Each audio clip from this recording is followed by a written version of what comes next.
Nothing But the Words, episode number 64. Is your life memoir-worthy? Welcome to Nothing But the Words, the podcast that gives you everything you need to know to write a phenomenal book. Now here's your host, your author coach, Candice L. Davis. Hey there, and welcome to Nothing But the Words. I'm your author coach, Candice L. Davis. I hope your week and your writing are going well. Even though I've been writing professionally for more than 2 decades now, I still study writing. Whether I try to or not, I learn something from every book I read. And as you can imagine, I read a lot. You probably do too if you're listening to this podcast. I also intentionally study writing. And I stumbled across an article that said something along the lines of, everyone's story is not the stuff of memoir. Now, the author of this article was not rude at all. She made some very clear points, and I had to really stop and think about her position that not everyone's life is memoir-worthy. So let's start with the fact that a memoir is not an autobiography. An autobiography is generally an account of a person's entire life up to the point that they write that autobiography. And in my opinion, very few people need to write an autobiography. It's rare that we as readers want to follow a person's life from the moment they were born until they write their book. It's just not something most lives will stand up to. Side note, I know how tempting it can be to start your memoir with when and where you were born. Feel free to write that part, but then cut it before you go to print. Autobiographies, like biographies, are best reserved for those people who leave the world changed in really significant ways. They're for people who, for better or worse, change the landscape of our culture. They're for the people whose lives we want to study in detail to get an understanding of how they came to be great leaders or transformative artists or even the murderous evildoers of their time. Those are the kinds of people who might consider writing autobiographies, although an evildoer is probably going to lie, so maybe we stick to the biographies for them. Remember, a memoir is not meant to be your whole life story. A memoir tells the story from your point of view and based on your recollection of events of a season in your life or a particular theme that has reoccurred throughout your life. I don't believe that everyone should write a memoir either, but I believe that everyone who has a desire to write a memoir should do it. If you're thinking about writing your story, then at some point you have to ask yourself a question. The question you have to ask is my story enough? Is it enough for a book? Is it enough to interest people and carry them from page 1 to page 200 or whatever the case may be? I have yet to meet anyone who hasn't had an experience or a season of life that was memoir-worthy. You could write a memoir of your childhood spent going on auditions because your father wanted you to be a star. You could write a coming-of-age memoir that delves into your adolescence and young adulthood and shows us the moment you left behind, the innocence of youth. You could write a memoir about the one summer you spent studying abroad during your college years and how you spent more time in bars and cafes than you did in the classroom. You could write a professional memoir that covers a pivotal time in your career. You could write a parenthood memoir or a memoir of your time spent caring for your elderly parents. The possibilities are endless.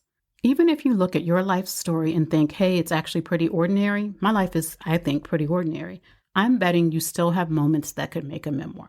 If you want to write your story, but you have some doubts about whether your story is memoir-worthy, I invite you to consider the following 5 questions.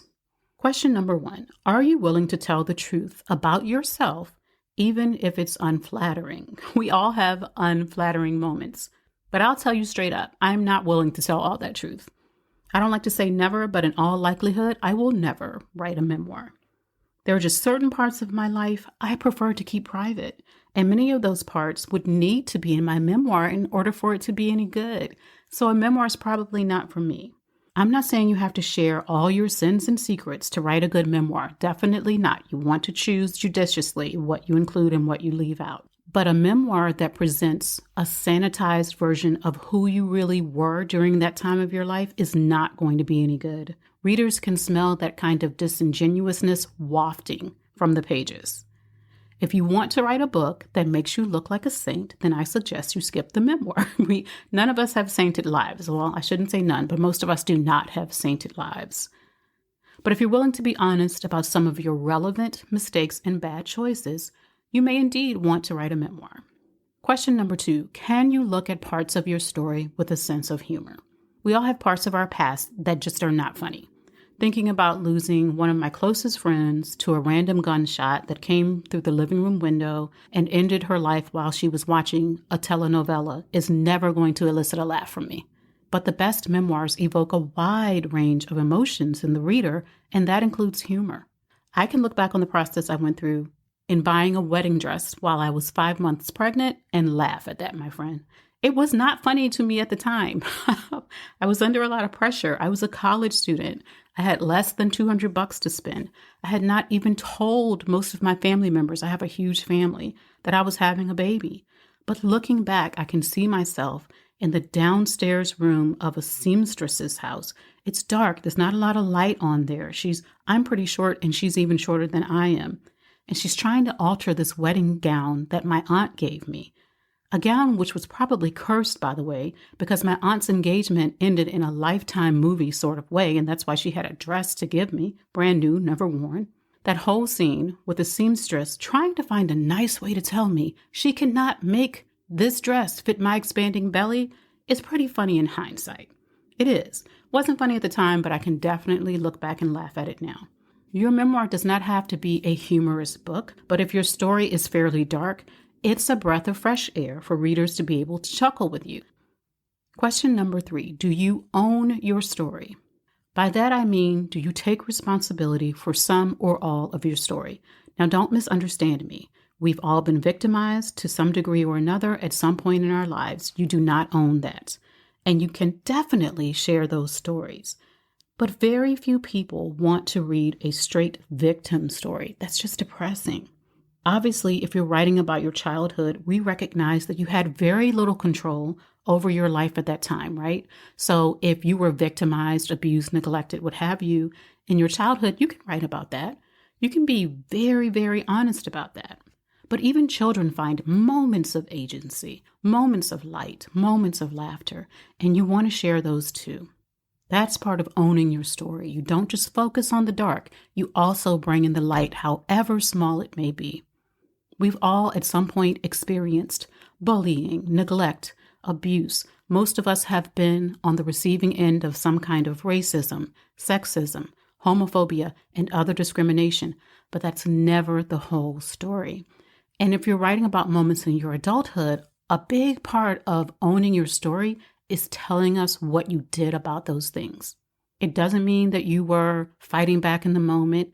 It doesn't mean that you somehow turned the tables on your victimizer, right? It doesn't have to be so dramatic. This is not a comic book, but we do want to see how you took what you experienced and what you did with that.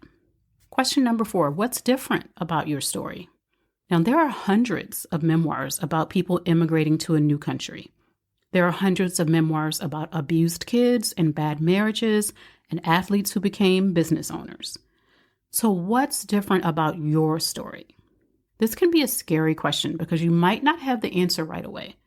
You might not discover the distinguishing factors about your story until you've done quite a bit of writing. But the good news is that it's always there.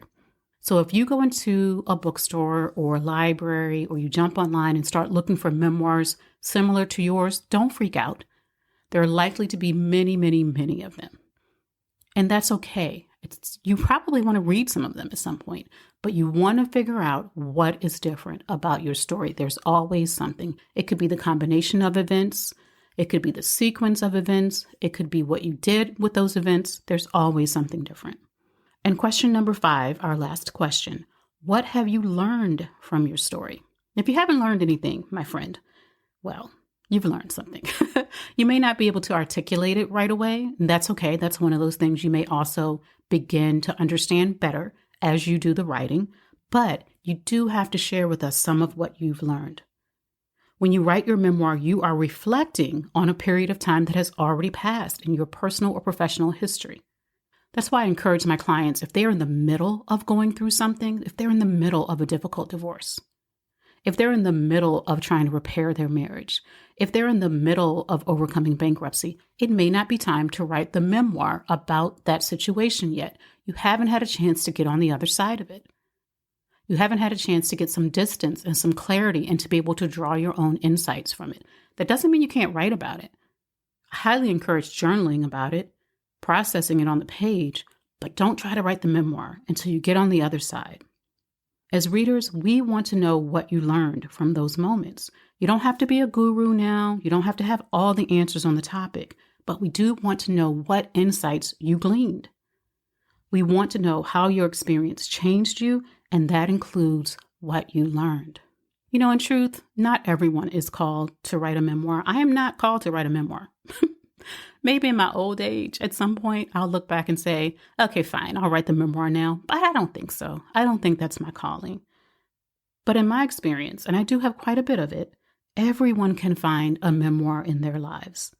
As you peruse your life for that material, ask yourself those 5 questions. Are you willing to tell the truth about yourself, even if it's unflattering? Can you take a look at parts of your story with a sense of humor? Are you ready to own your story? What's different about your story, and what have you learned from your story? That's all for this episode, my friends. For more writing tips and inspiration, follow me on Instagram at Candice L. Davis. And if you're wondering if your story would make a great memoir, DM me and we can talk about it. Thanks for listening to Nothing But the Words. I'm your author coach, Candice L. Davis, and I'll see you next time.